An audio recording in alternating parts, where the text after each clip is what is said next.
السلام علیکم ورحمۃ اللہ۔ میں ہوں شہاب الدین ثاقب۔ خبر و نظر میں آپ کا استقبال ہے۔ فلسطین کے شہر غزہ پر وحشیانہ اور ظالمانہ حملہ کر کے بمباری کر کے 35,000 کے قریب بے گناہوں کی جان لینے والے اسرائیل کے وزیر اعظم نیتن یاہو پر گرفتاری کی تلوار لٹک رہی ہے۔ وہ اس وقت چوطرفہ گرے ہوئے ہیں۔ یہ بات ہم نہیں کہہ رہے ہیں بلکہ اس پر پوری دنیا میں چرچا ہے اور یہودی ریاست میں بے چینی، خوف و ہراس کا ماحول ہے۔ ہم آپ کو بتا دیں کہ پوری دنیا میں نیتن یاہو کے خلاف فلسطینیوں کی حمایت میں پرزور مظاہرے ہو رہے ہیں۔ وہیں خود ان کی ریاست اسرائیل میں کوئی دن ایسا نہیں گزرتا جب نیتن یاہو کے خلاف زبردست پروٹیسٹ نہ ہوتا ہو۔ نیتن یاہو کو ان کی ریاست سے بے دخل کرنے کی مانگ بہت دنوں سے چل رہی ہے۔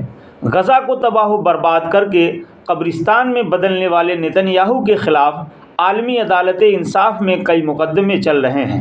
نیتن یاہو نے نہ صرف اقوام متحدہ کی بات نہیں مانی بلکہ انہوں نے عالمی برادری کی جنگ بندی کی اپیل کو بھی ٹھکرا دیا ہے۔ اب خبر یہ آ رہی ہے کہ عالمی عدالت انصاف کبھی بھی نیتن یاہو کے خلاف گرفتاری کا وارنٹ جاری کر سکتی ہے۔ اس خبر کے پھیلتے ہی پورے اسرائیل میں سنسنی پھیل گئی ہے۔ صہیونی ریاست میں بے چینی ہے اور اس کے بعد سے ہی اب تک وہاں کے متبادل پر غور و فکر کیا جا رہا ہے۔ اسرائیل کابینہ نے عالمی عدالت کی جانب سے نیتن یاہو اور دیگر صہیونی حکام کی ممکنہ گرفتاری کا حکم صادر کیے جانے کا جائزہ لینے کے لیے ہنگامی اجلاس منعقد کیا۔ پوری خبر پر ہم تفصیل سے بات کریں گے، لیکن اس سے پہلے آپ سے درخواست ہے کہ ہمارے چینل کو لائک و سبسکرائب کرتے ہوئے اس ویڈیو کو زیادہ سے زیادہ شیئر کریں۔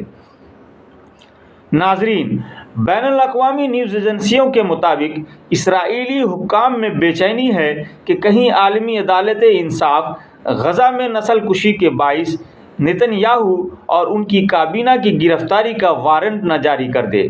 کہا جاتا ہے کہ اس صورتحال کا جائزہ لینے کے لیے خود نیتن یاہو نے ہنگامی اجلاس طلب کیا تھا۔ نیتن یاہو نے اجلاس میں کہا کہ اسرائیل کو اپنے وجود کا خطرہ لاحق ہے۔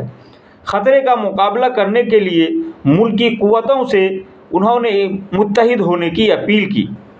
جنوبی افریقہ کی جانب سے ہیگ کی عالمی عدالت میں صہیونی حکومت کے خلاف قائم مقدمے کا فیصلہ سناتے ہوئے عالمی عدالت نے نیتن یاہو کو غزہ میں نسل کشی روکنے کے لیے اقدامات کا پابند بنایا تھا۔ غیر ملکی میڈیا رپورٹس اور ٹائمز آف اسرائیل اس وارنٹ کے جاری ہونے کی تصدیق کر رہے ہیں۔ ان کا کہنا ہے کہ یہ وارنٹ کبھی بھی جاری ہو سکتا ہے۔ عالمی فوجداری عدالت کی جانب سے صہیونی وزیر اعظم نیتن یاہو کے خلاف یہ کارروائی ہو سکتی ہے۔ رپورٹس میں کہا گیا ہے کہ عالمی عدالت غزہ میں انسانی المیے کے لیے صرف نیتن یاہو کو ہی نہیں بلکہ اسرائیلی فوجی افسران، سیاسی لیڈران اور کابینہ کے وزراء کو بھی ذمہ دار مانتی ہے۔ اس لیے ان تمام کے خلاف بھی وارنٹ جاری کیا جا سکتا ہے۔ اسی خبر کی وجہ سے اسرائیل میں ہنگامہ مچا ہوا ہے۔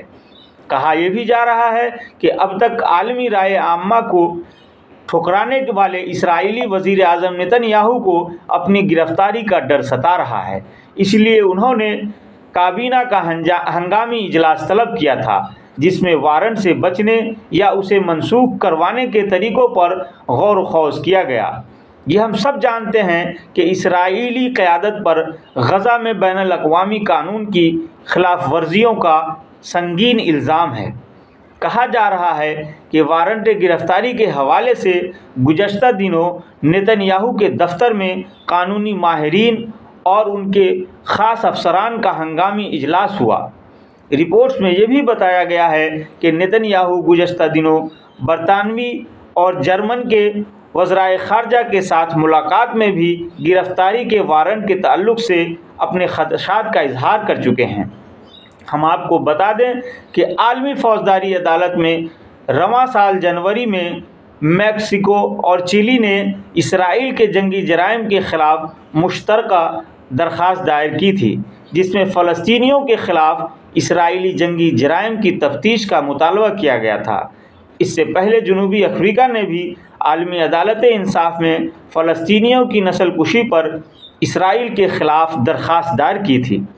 دسمبر 2023 میں عالمی فوجداری عدالت کے چیف پروسیکیوٹر کریم خان نے غزہ اور اطراف کا سرکاری دورہ کیا تھا اور وہاں انہوں نے متاثرین سے گفتگو کرنے کے بعد یہ بیان دیا تھا کہ یہاں اسرائیل نسل کشی میں ملوث ہے۔ اسرائیل کے افسران اور وزیر اعظم بدترین جنگی جرائم میں مبتلا ہیں۔ انہیں روکنے کے لیے عالمی قوانین کے مطابق کارروائی کی جانی چاہیے۔ عالمی ذرائع کے مطابق امکان ہے کہ وارنٹ جاری ہونے کا خطرہ کریم خان کی سرگرمی کے بعد ہی بڑھا ہے، کیونکہ انہوں نے واضح کر دیا تھا کہ وہ اب خاموش بیٹھنے والے نہیں ہیں۔ اسی دوران 3 الگ الگ ممالک کی جانب سے بھی اسرائیل کے خلاف کیس دائر کیا گیا تھا۔ ایسے میں اب نتن یاہو کی کوشش ہے کہ سفارتی طریقے سے اس مسئلے کو حل کر لیا جائے اور عدالت جانے یا وارنٹ کے ذریعہ گرفتاری کی نوبت ہی نہ آئے۔ آج کی خبر و نظر میں بس اتنا ہی۔ آپ سے درخواست ہے کہ ہماری اس ویڈیو کو زیادہ سے زیادہ لائک اور شیئر کر کے